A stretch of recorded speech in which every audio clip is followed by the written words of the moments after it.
Now get Srila Prabhupada's books in ebook and audiobook form. Download the Transcend app.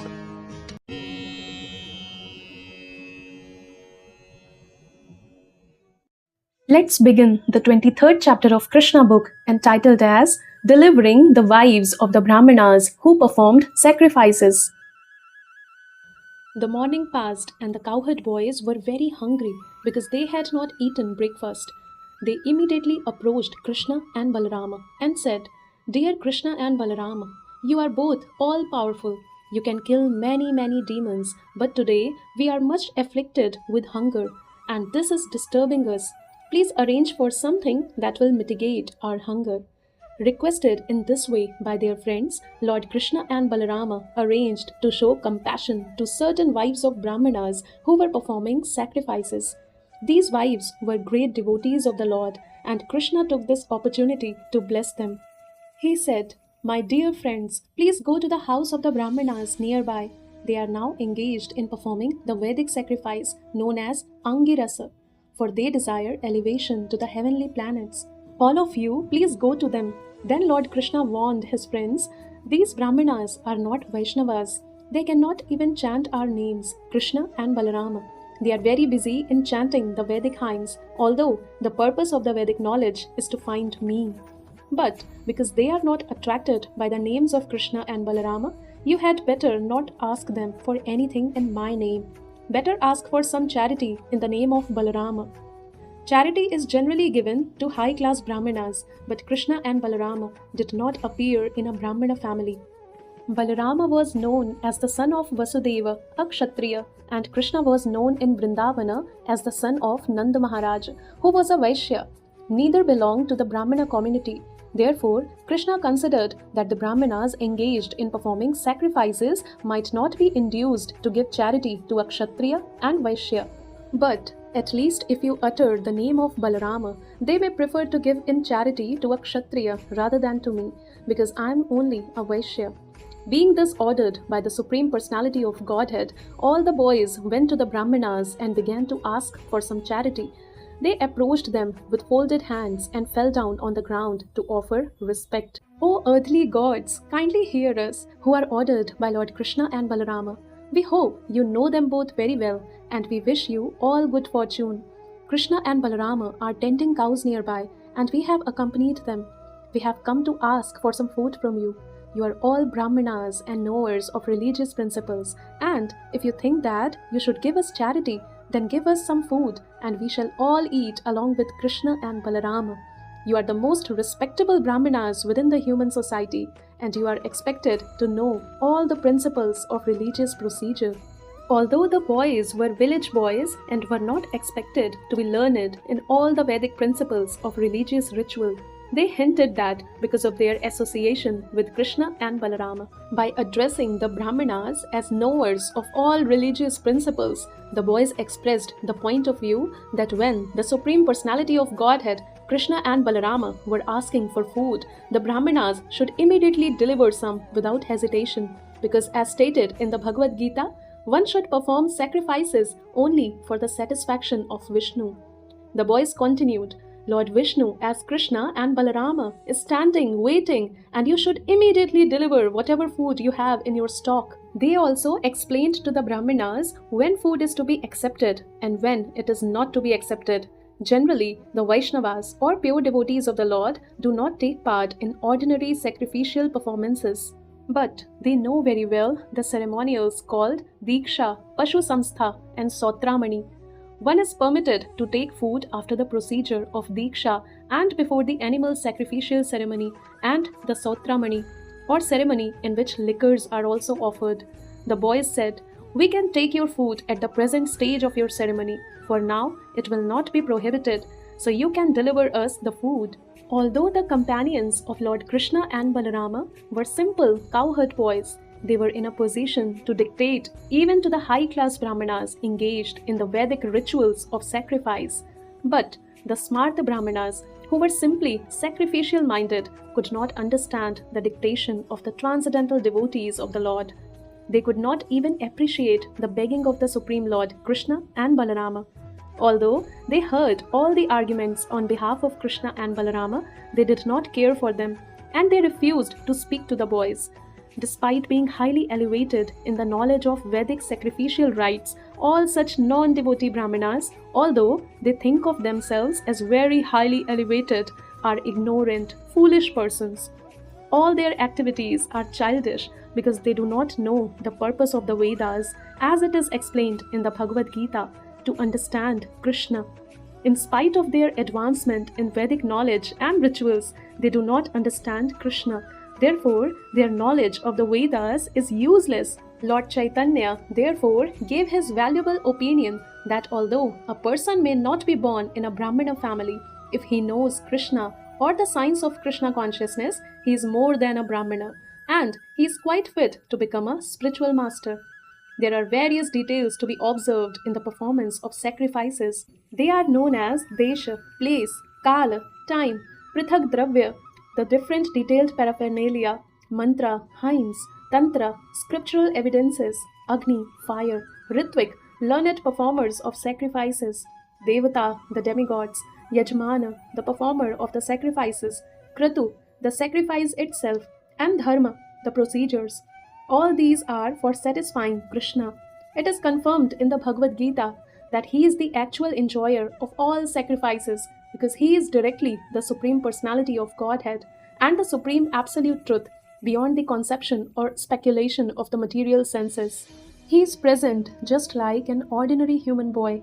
But for persons who identify themselves with the body, it is very difficult to understand him. The Brahmanas were very much interested in the comforts of the material body and in elevation to the higher planetary residences called Swargavasa. They were therefore completely unable to understand the position of Krishna. When the boys saw that the Brahmanas would not reply to them even with a simple yes or no, they became very much disappointed. They then returned to Lord Krishna and Balarama and explained everything that had happened.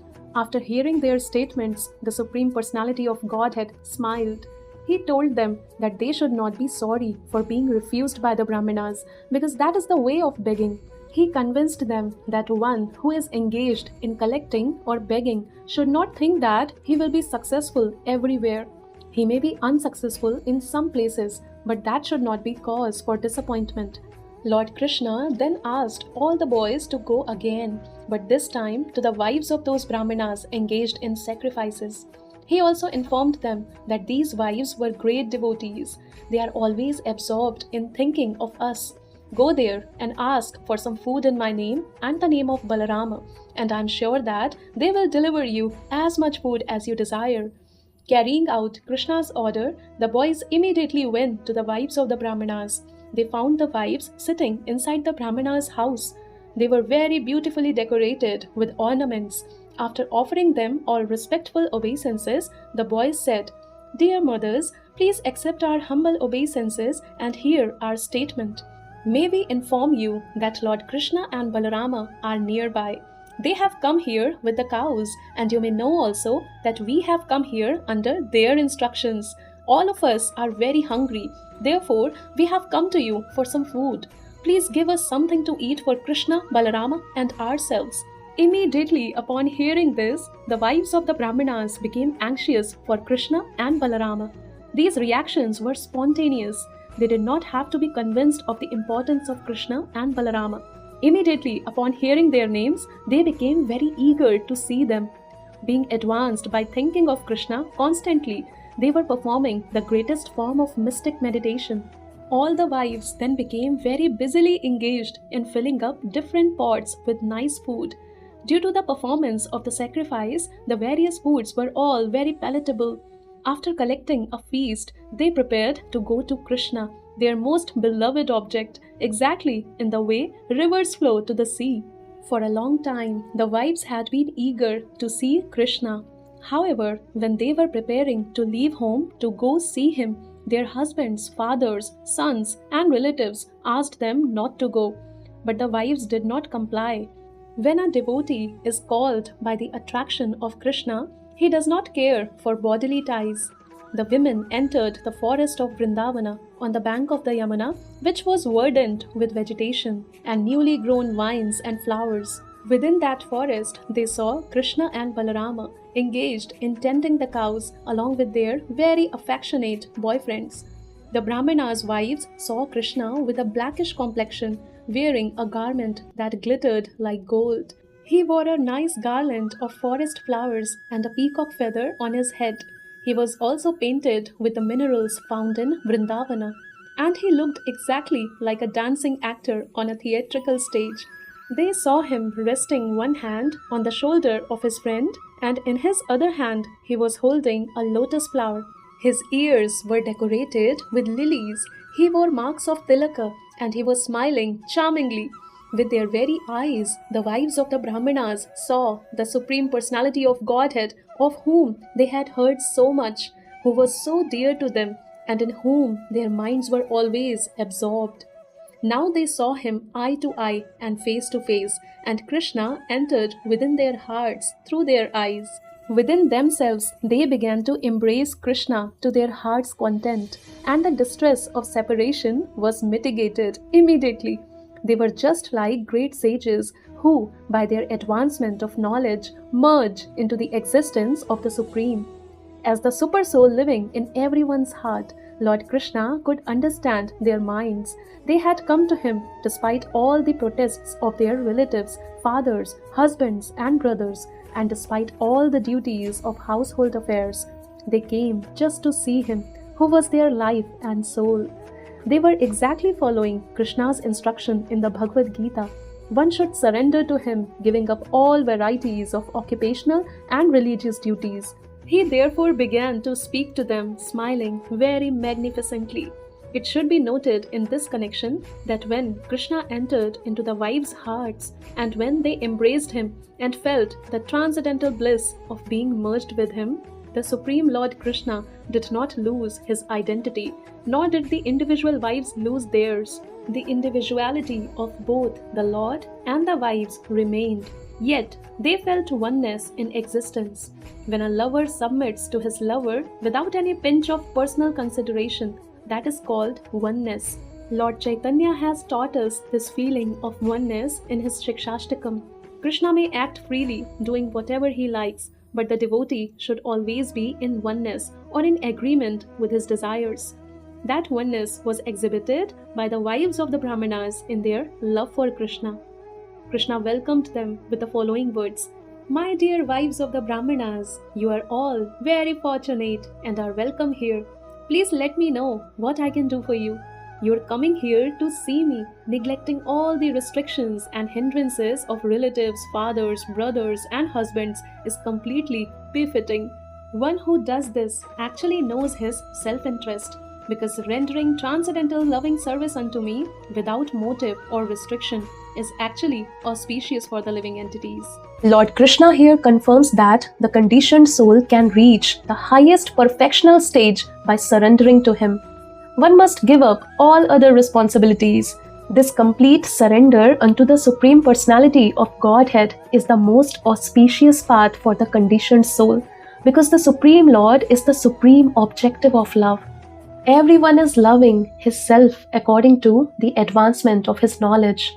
Ultimately, when a person comes to understand that his self is the spirit soul and that the spirit soul is nothing but a part and parcel of the Supreme Lord, he recognizes the Supreme Lord as the ultimate goal of love and then surrenders unto him.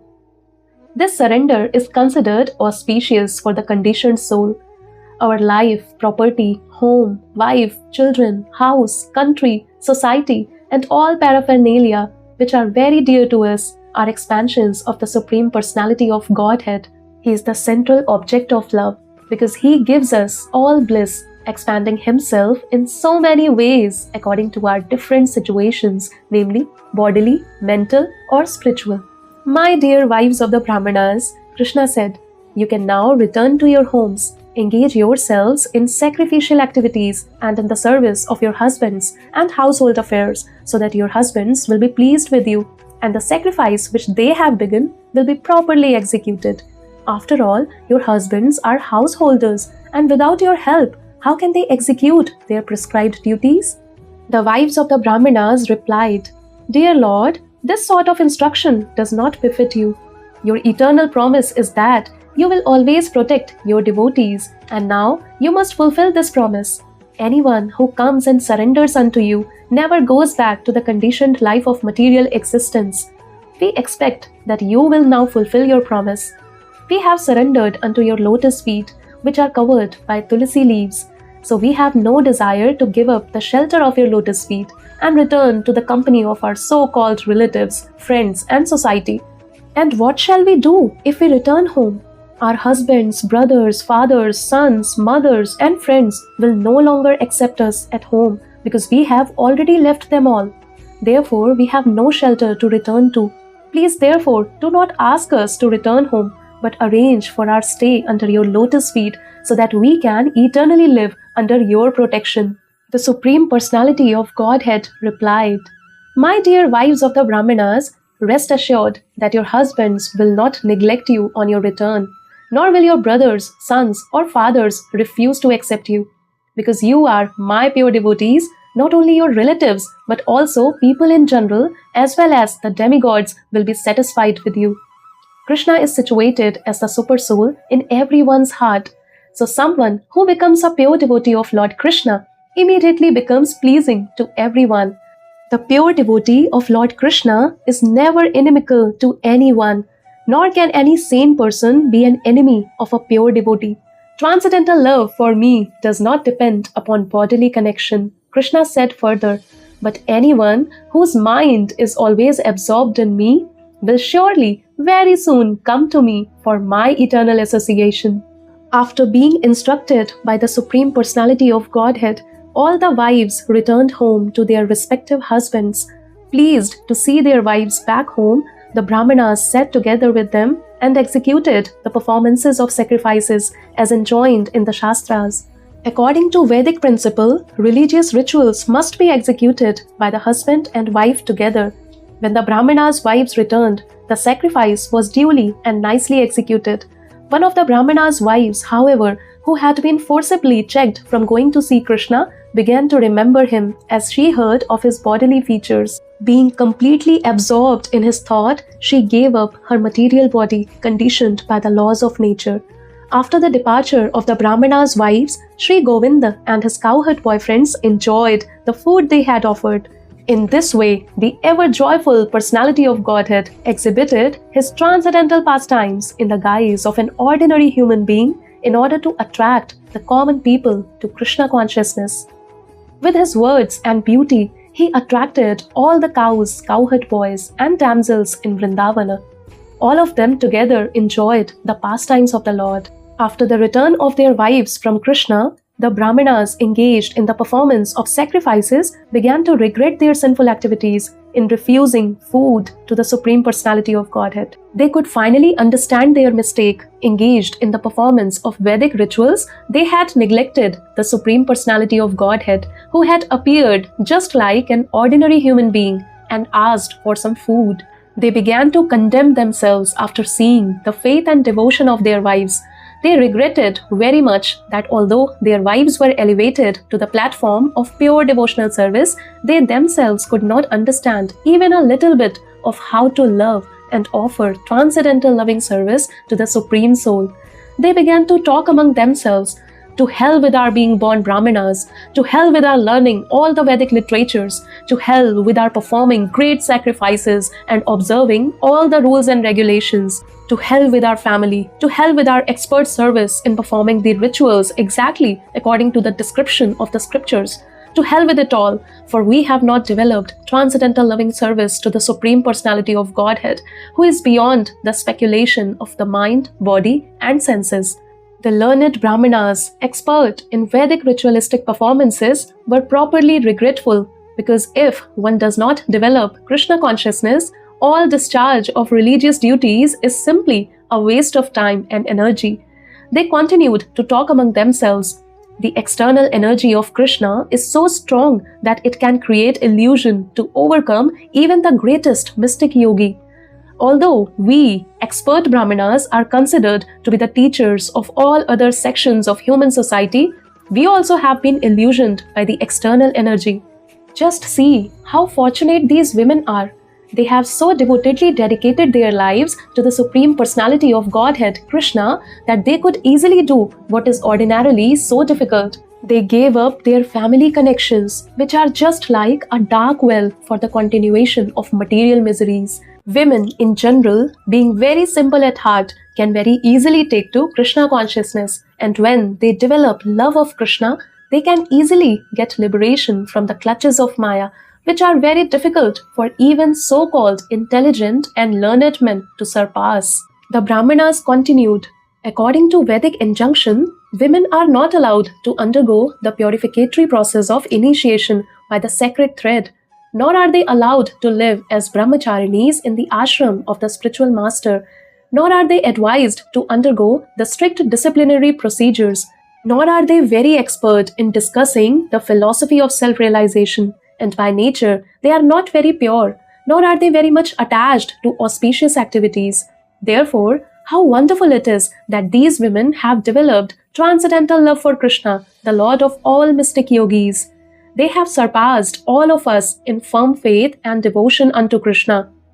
Although we are considered to be masters in all purificatory processes, we did not actually know what their goal is because we are too much attached to the materialistic way of life. Even though we were reminded of Krishna and Balarama by the cowherd boys, we disregarded them.